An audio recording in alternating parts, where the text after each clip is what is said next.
ಶುಭೋದಯ, ನಮಸ್ಕಾರ, welcome to Yoyo Kannada. ಪ್ರತಿದಿನ ರಾಜಕೀಯದಲ್ಲಿ ಒಂದಿಲ್ಲ ಒಂದು ಬೆಳವಣಿಗೆ ಆಗುತ್ತಲೇ ಇರುತ್ತವೆ, ಇದು ಸಹಜ ಕೂಡ. ಆದರೆ ಒಂದು ಪಕ್ಷದಿಂದ ಮತ್ತೊಂದು ಪಕ್ಷಕ್ಕೆ ಸಡನ್ ಆಗಿ ಜಂಪ್ ಆಗುವವರು ಕೂಡ ಕೊಡುವ ಶಾಕ್ ಮಾತ್ರ ಸಣ್ಣದಲ್ಲ. ಈಗ ಇದೇ ವಿಚಾರಕ್ಕೆ ಮಾಜಿ ಶಾಸಕರೊಬ್ಬರು ಸುದ್ದಿಯಾಗಿದ್ದಾರೆ. ಕಳೆದ ವಿಧಾನಸಭಾ ಚುನಾವಣೆಯ ಸಂದರ್ಭದಲ್ಲಿ ಜೆಡಿಎಸ್ ಅನ್ನ ತೊರೆದು ಬಿಜೆಪಿಗೆ ಸೇರ್ಪಡೆಯಾಗಿದ್ದ ಈ ನಾಯಕ ಈಗ ಮತ್ತೆ ಬಿಜೆಪಿಗೆ ಗುಡ್ ಬೈ ಎಂದಿರೋದು ಕುತೂಹಲ ಮೂಡಿಸಿದೆ. ಈ ನಾಯಕನ ಈ ನಡೆಯು ಅಚ್ಚರಿಯನ್ನ ತಂದಿದೆ. ಕೆಲವೊಂದು ಮಾಹಿತಿಯ ಪ್ರಕಾರ ಮೈತ್ರಿಯು ಈ ರಾಜೀನಾಮೆ ಕಾರಣವಾಯಿತಾ ಎನ್ನುವ ಅನುಮಾನ ವ್ಯಕ್ತವಾಗ್ತಾ ಇದೆ. ಹಾಗಾದ್ರೆ ಕಮಲದಿಂದ ಜಂಪ್ ಆಗುತ್ತಿರುವ ಈ ನಾಯಕ ನಿರ್ಧಾರದಲ್ಲಿ ಏನಿದೆ ಎನ್ನುವುದನ್ನ ಈ ವರದಿಯಲ್ಲಿ ಹೇಳುತ್ತೇವೆ, ಕೇಳಿ. ಹೌದು, ರಾಜ್ಯ ರಾಜಕಾರಣದಲ್ಲಿ ಮತ್ತೊಂದು ಮಹತ್ವದ ಬೆಳವಣಿಗೆ ನಡೆದಿದೆ. ಬಿಜೆಪಿ ನಾಯಕ ಹಾಗೂ ಮಾಜಿ ಶಾಸಕರಾದ ಎ.ಟಿ. ರಾಮಸ್ವಾಮಿ ಅವರು ದಿಢೀರಂತ ರಾಜೀನಾಮೆ ನೀಡಿದ್ದಾರೆ. ಬಿಜೆಪಿ ರಾಜ್ಯಾಧ್ಯಕ್ಷ ಬಿ.ವೈ. ವಿಜೇಂದ್ರ ಅವರಿಗೆ ಪತ್ರ ಬರೆದು ರಾಜೀನಾಮೆ ವಿಚಾರ ತಿಳಿಸಿರುವ ಇವರು ರಾಜೀನಾಮೆ ನೀಡಿದ್ದು ಸಂಚಲನ ಸೃಷ್ಟಿಸಿದೆ. ಈಗಾಗಲೇ ಬಿಜೆಪಿ ಪಕ್ಷ ಮನೆಯೊಂದು 3 ಬಾಗಿಲು ಆಗಿದ್ದಂತೆ ಆಗಿದೆ. ಇಂಥ ಹೊತ್ತಲ್ಲಿ ಪಕ್ಷದಿಂದ ಒಂದು ವಿಕೆಟ್ ಔಟ್ ಎಂದ್ರೆ ಎಲ್ಲಿ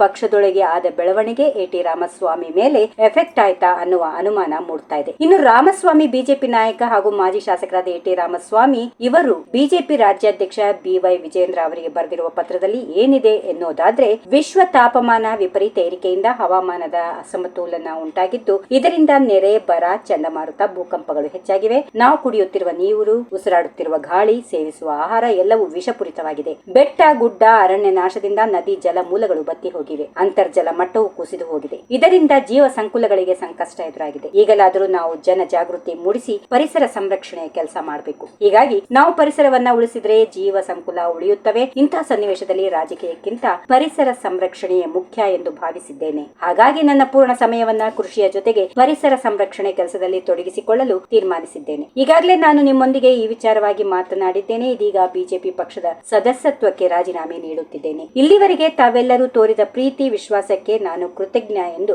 ರಾಮಸ್ವಾಮಿ ತಿಳಿಸಿದ್ದಾರೆ ಎನ್ನಲಾಗಿದೆ. ಆದರೆ ಕಳೆದ ಬಾರಿ ವಿಧಾನಸಭಾ ಕ್ಷೇತ್ರದಿಂದ ಜೆಡಿಎಸ್ ಮಾಜಿ ಶಾಸಕರಾಗಿದ್ದ ಇವರು ದೆಹಲಿಯಲ್ಲೇ ಕೇಂದ್ರ ಸಚಿವ ಅನುರಾಗ್ ಠಾಕೂರ್ ಅವರ ಸಮ್ಮುಖದಲ್ಲಿ ಬಿಜೆಪಿ ಸೇರ್ಪಡೆಯಾದಾಗ ನಾನು ಅತ್ಯಂತ ಸಂತೋಷದಿಂದ ಬಿಜೆಪಿ ಸೇರಿದ್ದೇನೆ ಎಂದು ಹೇಳಿದ್ದರು. ಆದರೆ ಸಡನ್ ಆಗಿ ಇಲ್ಲಿ ಕಾರಣಾಂತರಗಳಿಂದ ಜೆಡಿಎಸ್ ಜೊತೆ ಬಿಜೆಪಿ ಮೈತ್ರಿ ಮಾಡಿಕೊಂಡಿತ್ತು. ಈ ವಿಚಾರ ರಾಮಸ್ವಾಮಿ ಅವರಿಗೆಲ್ಲೋ ಭಾರಿ ಅಸಮಾಧಾನಕ್ಕೆ ಕಾರಣವಾಗಿತ್ತು ಎನ್ನುವ ಗುಸುಗುಸು ಹಬ್ಬಿತ್ತು. ಹೀಗಾಗಿ ಈಗ ಮತ್ತೆ ಬಿಜೆಪಿಯಿಂದ ರಾಮಸ್ವಾಮಿ ಕಾಲು ಕಿತ್ತಿರಬಹುದು ಎನ್ನುವ ಅನುಮಾನ ವ್ಯಕ್ತವಾಗ್ತಾ ಇದೆ. ಆದ್ರೆ ಇದಕ್ಕೆಲ್ಲ ಉತ್ತರ ಕಾಲವೇ ನಿರ್ಣಯಿಸಬೇಕು. If you like this video, ಬೇಗ ಲೈಕ್ ಮಾಡಿ, ಕಾಮೆಂಟ್ ಮಾಡಿ, ಶೇರ್ ಮಾಡಿ ಹಾಗೂ ಯೋಯೋ ಟಿವಿ ಕನ್ನಡವನ್ನು ಸಬ್ಸ್ಕ್ರೈಬ್ ಮಾಡಿ.